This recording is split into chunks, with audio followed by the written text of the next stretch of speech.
রাসূলুল্লাহ সাল্লাল্লাহু আলাইহি ওয়াসাল্লাম বলেছেন, তোমাদের মধ্যে সেই ব্যক্তি সর্বোত্তম যে তার পরিবারের স্ত্রীদের প্রতি উত্তম আচরণ করে।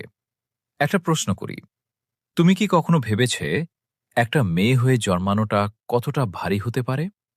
সে ছোটবেলায় হাসতে ভালোবাসত, কিন্তু কেউ তাকে শেখায়নি এই হাসিটাই একদিন তার সবচেয়ে বড় অপরাধ হয়ে যাবে।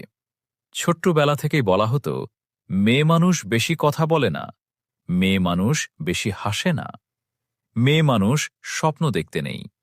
সে চুপ করে সব মেনে নিত, কারণ সে জানত প্রতিবাদ করলে তাকে ভালো মেয়ে বলা হবে না।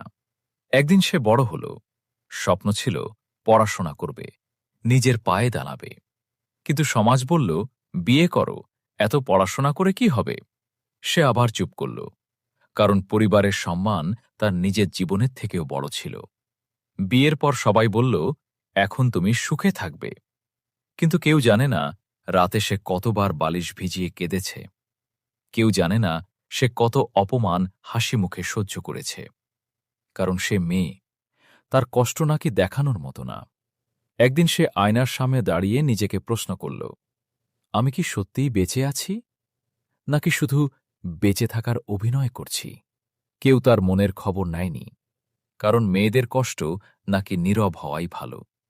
আজ সে শক্ত, হাসে ঠিকই, কিন্তু এই হাসির নিচে একটা ভাঙা আত্মা লুকিয়ে আছে।